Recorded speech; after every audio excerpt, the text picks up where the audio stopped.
Bava Kama. Today's daf is daf Kuf Dalid. We sort of stopped right in the middle of the Gemara up to the last answer. So basically, what happens is in our mission it says that if you stole more than a shovel pruta and you swore false and then you were murder, you have to re- return the money and the print and the kera and the penalty and go travel all the way to Mother. You have to travel all the way to Mother in order to pay it. So we want to know who the author of our mission is. We had a machlek of kibbur of tarfin. If you didn't know who you stole from, the number of people that you don't remember who you stole from, according to tarfin, you just put it down and you say goodbye. And according to Rabbi Kiva, you have to pay each one.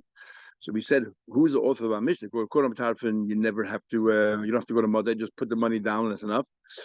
The mission actually says you can give it to shliach bezin, but according to tarfin, you don't even have to do that. And according to Rabbi Kiva, you have to pay each one out. Then even if you didn't swear, you would have to go to Mother to return the gneva. So we answered that our mission is Rav Tarfon. We want to answer our mission is Rav Tarfon, but if you swear, Rav Tarfon is murder. So we asked the question if the point is because you were murder, forget about swearing. Rav Tarfon says that if you were murder, that you stole the money, you want to do tshuva, lots of days shemayim, you have to go all the way into the nigzel and give it to him anyway. So forget about the swearing, just being murder as well.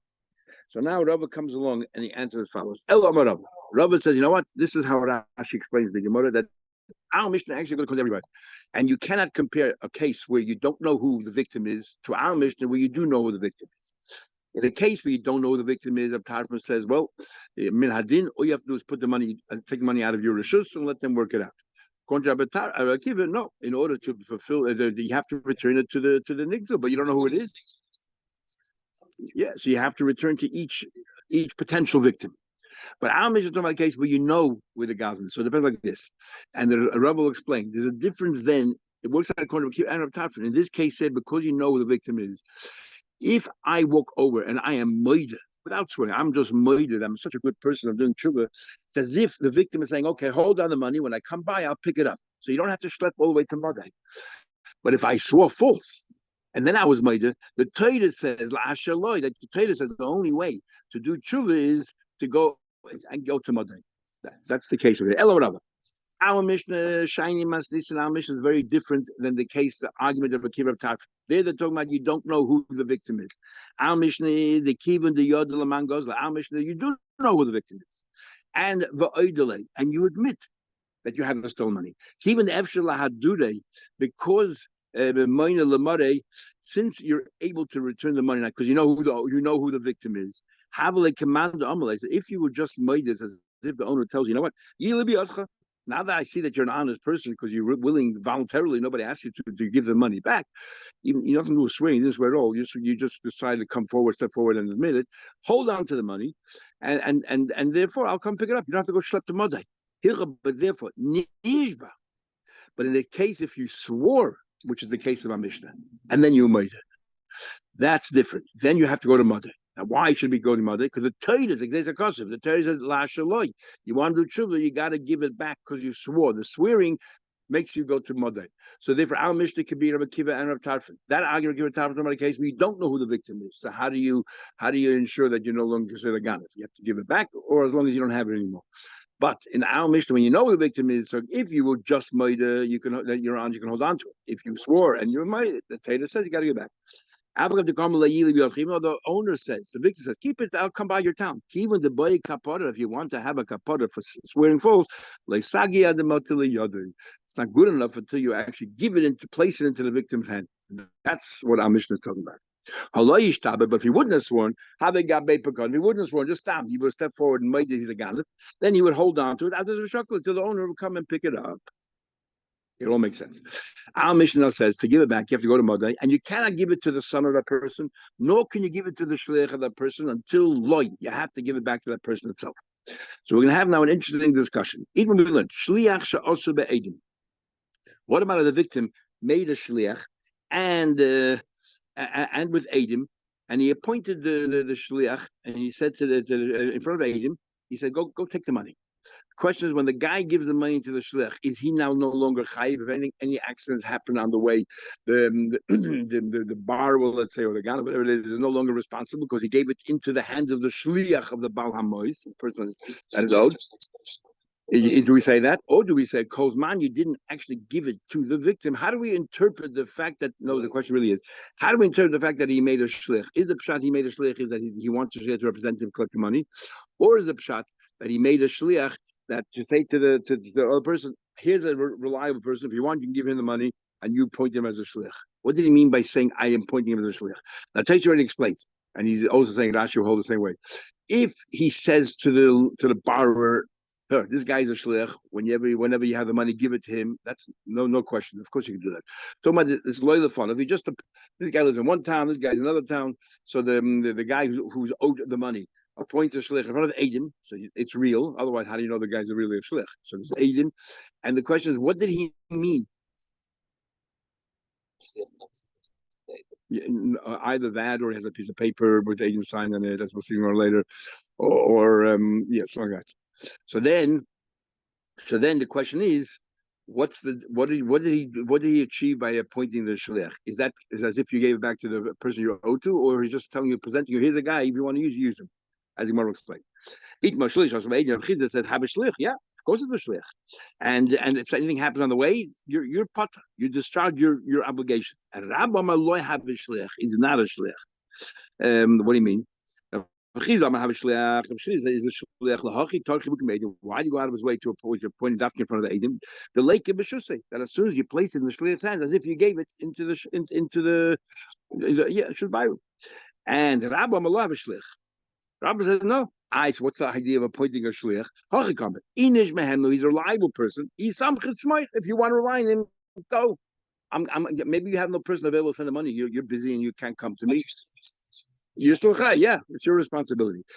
Teish already asked, but nothing more before that. If a shemer shemusel the shemer, and the only reason why the one who says chayiv, you're chayiv because you know is because he says ein retzoni she hate pigdoni b'yad achit, or that, or yeah, exactly. I don't want my cotton. But here in this case, if he gives it to the shliach, he should be put not maybe as a shliach, but I gave it to another responsible person to watch, and it's his problem. And you can't tell me you don't trust it because you're the one who told me that he's a reliable person.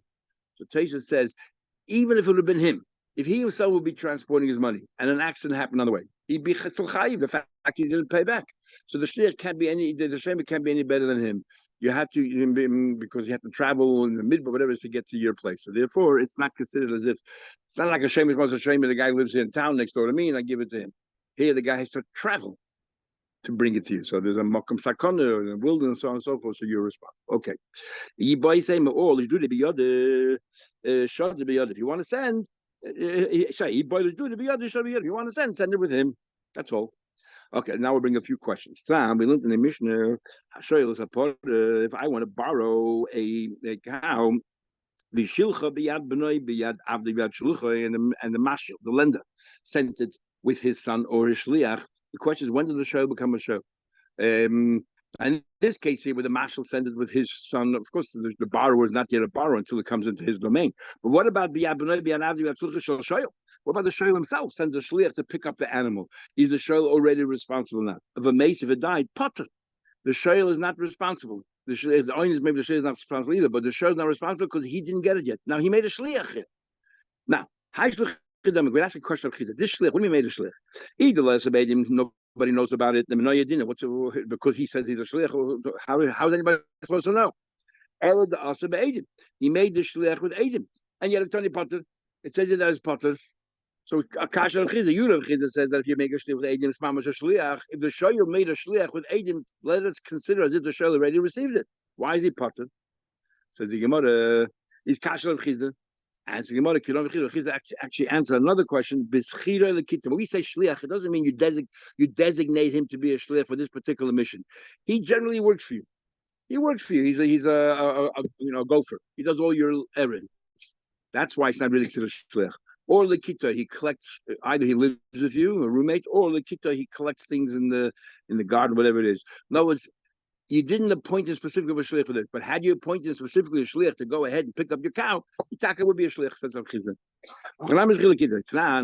We ask a question from our Mishnah. Where did Rav Chizah say this answer? We'll see. In our Mishnah it says, you cannot give it to the nigniv's shliach or his son until you haven't discharged your responsibility until you place it in the nigniv's hand, into the victim's hand.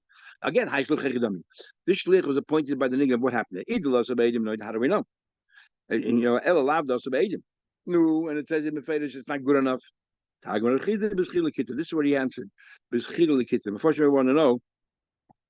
This is our Mishnah. Why is Gemara ask this as a second question, as if this is a lesser question than the case of a shayl? It should be the other way around. And in fact, the main answer is on our Mishnah. What's going on here? Aber shliach she'asa be'edim mai. That's the question. So what are you telling me? But if the shliach was made by edim, you Rav Chizah argue hachinami that is a good shliach. So why does the Mishnah say you have an option to give it into the bezin shliach bezin, then you discharge responsibility? Say better. Say that if the shliach of the nigna, but in a case where the edim were there to appoint him as a shliach, you can give it to him and you're yaitze. Make a difference within shliach of the nigna itself. Why introduce a new idea of a shliach bezin? At the Tony Sefer, why does the Sefer say there's an option without having to schlep all the way to Mother? Have a nice shliach bezin, give it to shliach bezin. Live like the listener, but today let's talk about the shliach of the nigna himself. Sometimes it's no good, but sometimes it's good. When shliach also if the shliach was appointed by the nigna with witnesses, you can give it to that shliach. So I'll tell you why. Mishnah likes brevity. They don't like to add words. And there's a difference between a shliach bezin or a shliach made by the nigna. That is as follows. If there's a shliach bezin, we don't care who asked the bezin about the shliach bezin, nignav or the ganif. Even if the nignav asked the shliach, even if the ganif is the one who said the shliach bezin, can you do a favor? I owe the guy money. He's a mother. Here it is. Machlek is showing you whether the guy actually has to travel. The shliach bezin is traveling to mother, or you just place it in the bezin. But regardless, it doesn't matter who did it, nignav or ganif. It's you discharge your responsibility. But if it's a shliach appointed, it'll only work if the nignav appointed the shliach. Then as in front of Egin, according to Chizis, as if Shikabal, then as if you gave it to the nignav. But if the ganif appoints a shliach in front of Egin, so what? The fact is you haven't given it to the nignav yet. If any actions happen on the way, the ganif is still responsible. So the Mishnah will have to then add all these extra words. Only if the nignav did the shliach, appointed the shliach, not the ganif, too many words. Shliach bezin, it doesn't make a difference. So the Gemara Amri leipsikale, it's not so clear cut. Shliach bezin, by come to the bezin, leishna also needs the leishna sagaz. No matter who appointed the shliach bezin, you gave it to the bezin, you're discharge responsibility. Have a shliach, psikale, so that's clear cut. Aber shliach should also be edim. Shliach appointed by edim. The chi also nigzel who have a shliach. Only the nigzel appointed him is it a valid shliach, obviously because he represents the nigzel. Also gazan will have a shliach, but if the gazan appointed him wasn't help. He's like psikale, therefore didn't want to learn it. Well, afuki my tana. This comes to negate the following opinion. Tanya Shimon says, shliach bezin should also nigzel. If a shliach bezin should also nigzel. If a nigzel appointed the shliach bezin, also gazan didn't do it. Also gazan or the gazan did it. V'sholach halah. Then the nigzel appointed his own shliach to receive it from the shliach of the bezin. Potter, you are potter. So see clearly that what. That when it comes to the bezin, no matter who appointed it. That's why the Mishnah decides to talk about shliach bezin. But according to Chizah, truth be told, if the nigzel would have appointed a shliach with Adam, would have been good. Now the Gemara continues. Rabbi Yechon, Rabbi Lazar, they both say, like Rav Chizah, shliach also be Adam have a shliach. They also agree that a shliach appointed with Adam is a valid shliach as if you gave it to the nigzel, and that's why according to most halachas like Rav Chizah. You're going to ask me, Mishnah Seinu. Our Mishnah clearly only gives an option, shliach bezin. And our Mishnah clearly says, don't give it to the shliach of the nignav. Says our Mishnah clearly, don't give it to the b'nai, don't give it to the shliach. So the Chizah answered before, so about Chida V'Lekita. It wasn't a designated shliach for this purpose to pick up the money. It was a shliach, a guy who go for it, works for you generally, or a roommate. So the Rabbi Yechon answers, our Mishnah not a problem. He gives a new answer. B'mamtzi lo shliach. The Amalei, he says to him, look, I'm making this person available. He's a good guy. If you want to appoint him as a shliach, you can't come all the way here. You have no one to send. This guy is traveling to me. I know he's coming around. He travels once a month. You can use him, but you have to appoint him as a shliach. So when our mission says shluch, it doesn't mean the shliach. Suggest exactly. The Amalei izuzi gabi plan. I told him, look, mashadle is chazele. You pay before him. Dilma inishudle mashkich l'jdurle. Maybe the reason why he didn't send me, he couldn't find anybody. Exactly. So you offer your services, but you're not representing me. Or inam like chizde b'schil l'kit. Amr Rabbi Shmuel comes along with Rabbi Shmuel. Ein mishalchim moyis b'biyek. He said, if the owner, let's say there's a pekad, and Reuben placed something to mind, something to Shimon to mind for him, and then he wants it back. So let's say the Bava Kama Daf gives to a person, to a shliach, and he gave him a letter, and on the letter he wrote some money to know that it's a portrait of himself. or everyone knows his signature. He makes a certain signature. Everyone knows the letter is his. And then he said to him, it wasn't written in the letter. Give him a. He said to the guy, show him that it is. He knows that you connected to me, and I want you to pick up my pickup and bring it back to me, or the money he owes me. You cannot send money. That's not good enough. So if anything happened on the way, it's not like the Baal couldn't already received it back. I feel even though with the sign of this document, as long as it doesn't say go ahead and give him the money, then you cannot give him. Rabbi Yechon says he made chilul lemeshach. Rabbi Yechon says no. In the waiting day, you could give it back. Rabbi Yechon before said you can have shlich be'edim, and here also said you can send it back.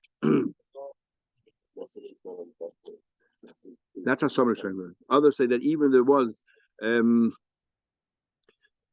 Others say even if you wrote in the document itself, give him the money, and he made a signature, even if Adam signing it, that's called the his image. It's like a picture, his image.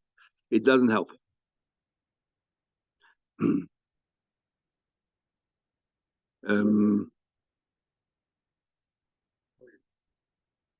is it? Sorry, yeah.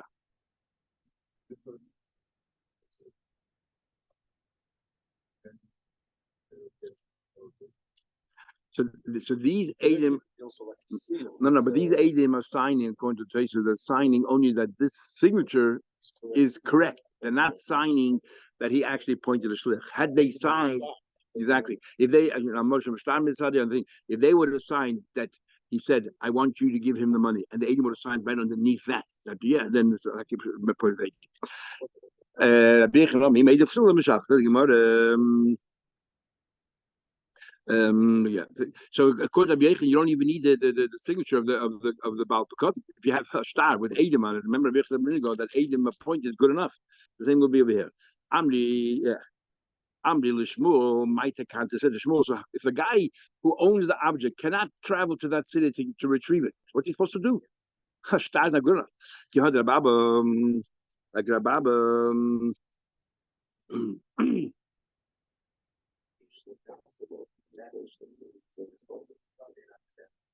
But then the problem is, so then according to Taisus, where he original shot, just write a star and have Adam. What do you mean? What's he supposed to do?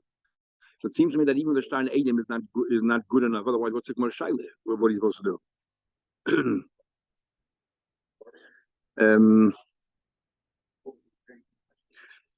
So I tried before. Taisus said before, and he learns this from Rashi on the show as well.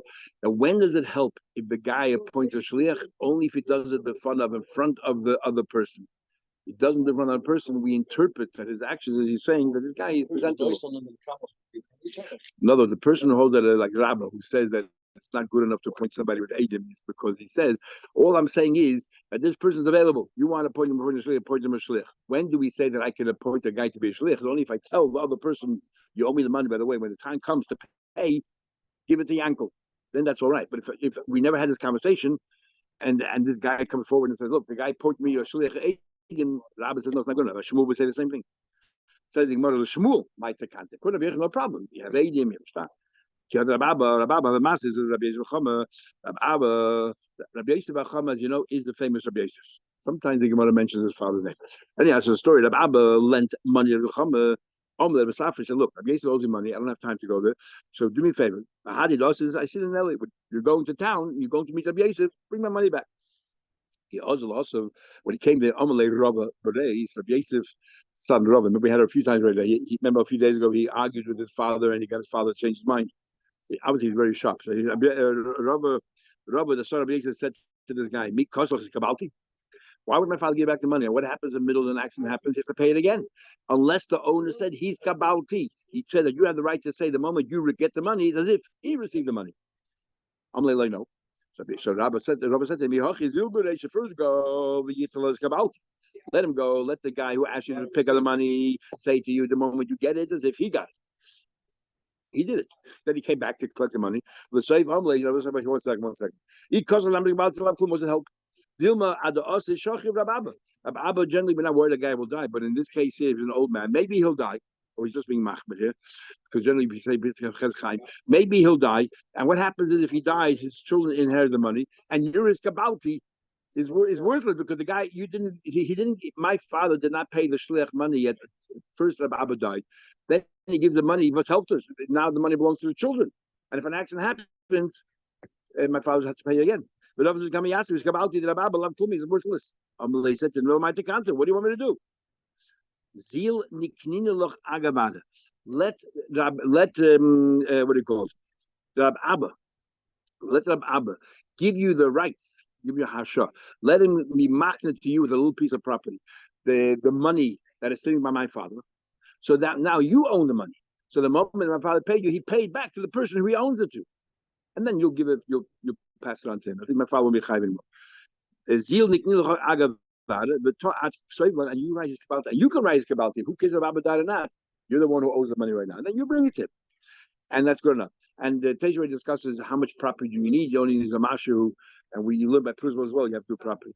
But then we have a thing called a kinyan oidisa. Tejrei talks about it. Kinyan oidisa means if I am mighty that this money is yours, then automatically it becomes yours. So who needs property? You don't need property. Just let him be. Let Rabbi Yosef be mighty that the money belongs to this person, or let this person be kind of the safra and said, "I'm mighty that this money belongs to Rabbi Abba," and right away because Rabbi Abba's. So Tejrei says that kinyan oidisa is only with the Rabbanon. Mahatoida, it's not yet Rabbi Abba's, and therefore, and then comes the whole question: King Rabban helps you in the Raisa, and says like my Maisa Sheni, it doesn't help this the fact that use that money because Mahatoida you have to use money that's available. Anyway, so therefore we need to make sure that it's done 100% correctly, and this is how you do it. Kinyan Hasha, let him give over, let him claim the money to Rab Safra, and then no problem. Ki hadra papa b'masket teisa alphas was a beichel. A papa lent money. A papa's a very wealthy man, as you know. He's an alcohol producer, beer producer. He lent money 12,000 zuzim to somebody chazoi. And akninu nel Abba Aga basid beichel. Then he went to the Shulman Abba and said, "Look, you're going to beichel. I'm going to sell you the money." Aga basid for the base at the end of the house. According to one Shanashi, very end of the house. I'm going to give you a little corner here. Take that's your house, and with that, also kind of all the money sitting by that person, and. The discussion is if it's a milva, the money is no longer in existence. How can you pass it on? So maybe it's the chayv that he's passing on the right to collect the money, or maybe it's just a pekadon. He also, when he came back, a papa jumped out of the house, ran towards him at Tavach until a place called Tavach to kiss him and thank him. But simply he got paid back. No, but he was scared he wouldn't get paid back. That's a big loan to give somebody, unsecured loan, 12,000 zuzim. Anyway, the mission continues. Nosal as a keden, but once he gives the keden, and the guy's meichel, once he gives the keden, you don't go to shlep the modai for the chemish, right? We said then that if what do you call it? And we said once he gave the keden, even though you didn't give the chemish, you don't have to schlep all the way to modai.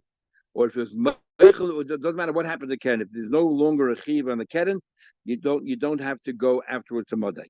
So the Gemara says. Then the mission continues on also that if you swore false about the chaimish, you have to then give another chaimish on top of that. The question is, this chaimish, this penalty, is that a kapara or is that a moment? Now it's a chi that you have. You have to pay him money this, and you have to pay him also extra money for that. So the Gemara says here, Nosel as a cat and Alma, we see from here. That why does the Mishnah have to tell you not to go to Modai? What would you have thought? Would have to go to Modai. If it's merely kapara, it doesn't mean the Eibishter. Would have to schlep the Modai. That it's a chiyuv. So you would have thought that just like for the keren, you have to schlep the Modai, even if you don't have to pay the keren anymore. You still have to go for the chaimish. Actually, you don't. The mayis mishamli yoshet. The chiddush is if it's a knas, you don't pass it on to the heirs. But if it's mammon that you owe the father, you have to pass it on. But then, Mishnah says, "No, the keren he gave the keren, and now he swore that I don't know the chaimish never happened. How do you and then he turned and there was made that he swore false. How do you chaimish a chaimish? Now, if it's a kapara, you don't pay penalty on a penalty. Al chaimish that I mean what the chaimish is money. But I'll bring a brayse as well, and that's what we're going to discussing more now. Is this brayse says if somebody told his friend and he swore the mace, and then he died, Yoshin the Gazlan died. He swore false, and the Gazan died. Yoshin, Mishalmin, Keren, they also pay the chaimish. They pay the chaimish. Now, why you pay the chaimish? They parted from the Hashem because it's a kapara, the person died. But why are you paying the chaimish? If chaimish is a kapara and the person died, you don't pay the chaimish either. Why are the children paying the chaimish? Obviously, chaimish is mammon.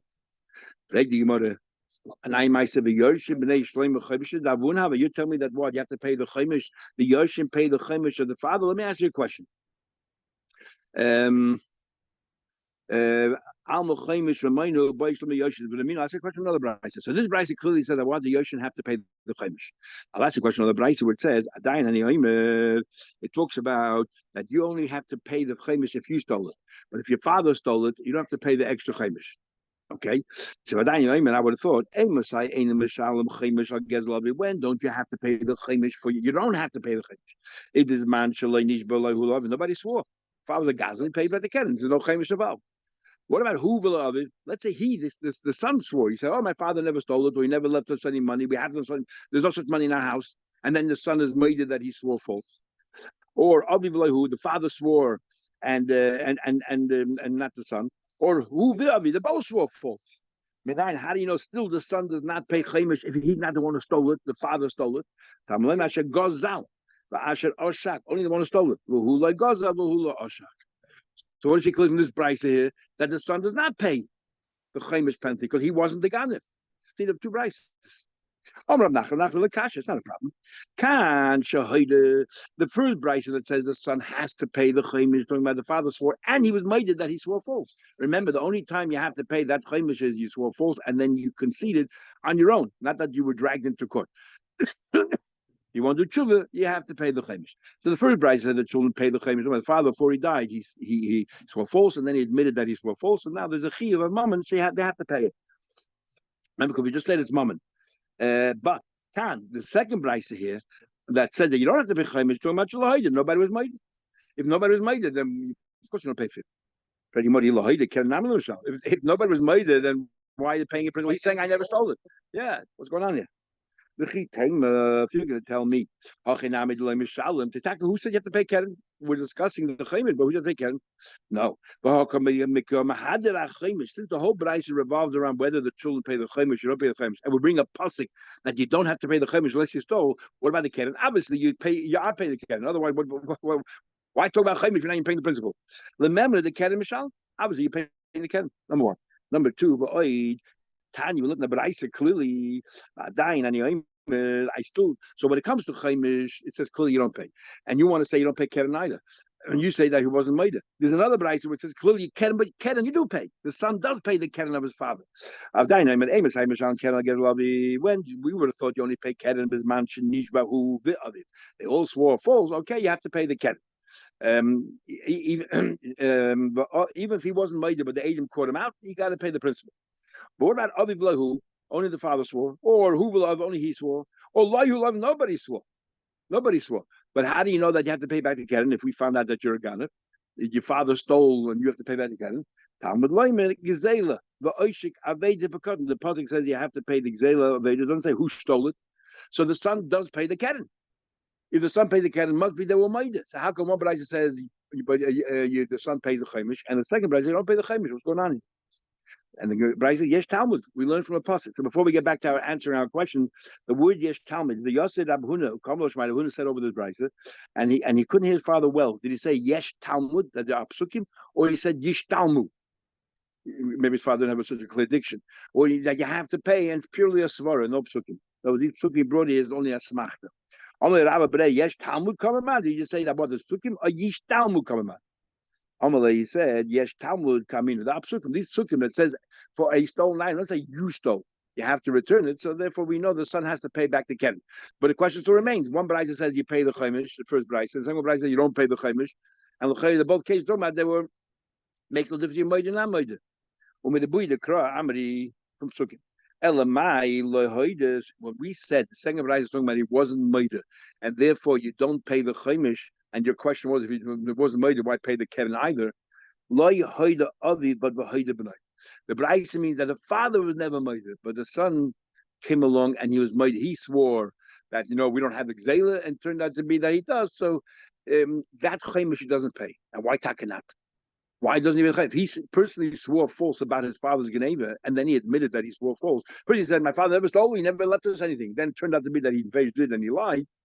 Why taka shouldn't he be chaimish? It's his own shvur. When the chai ben chaimish shvur is his own shvur. Amri b'she'en gzela kayemes. The gzela is no longer around, and therefore So if once the Gzela is no longer around, the child does not have to pay his father. His father's a ganef.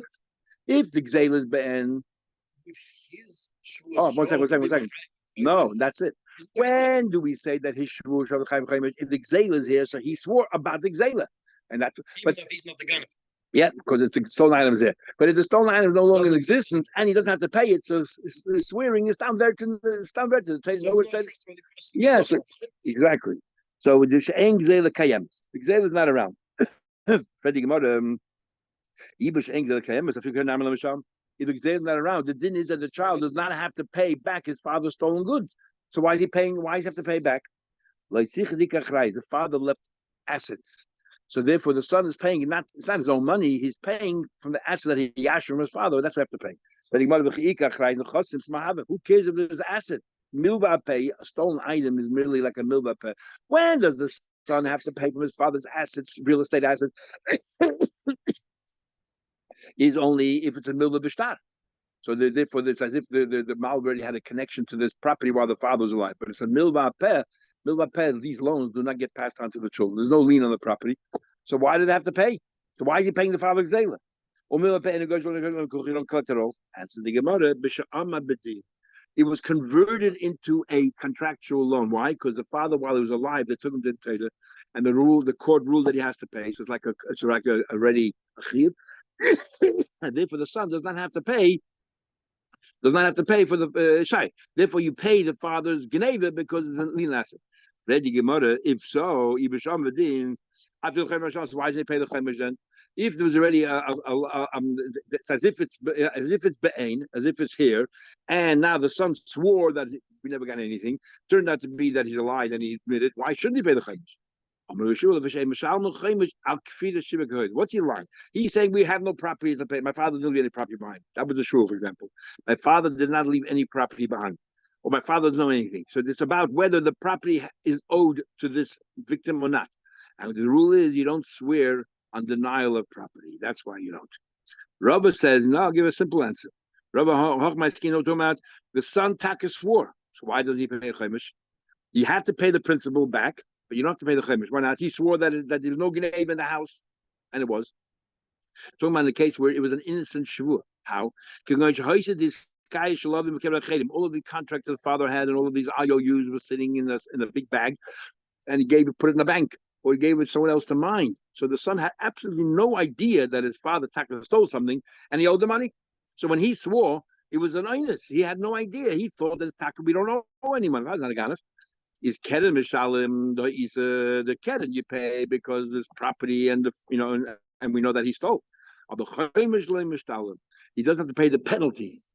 Why? When he swore, he thought it was the truth. He didn't know his father was a ganef. It was sitting somewhere else. Okay, have a good day. Continue tomorrow, Mr. Shem. Skaya means this peckle of the sky is like usually like a leather, leather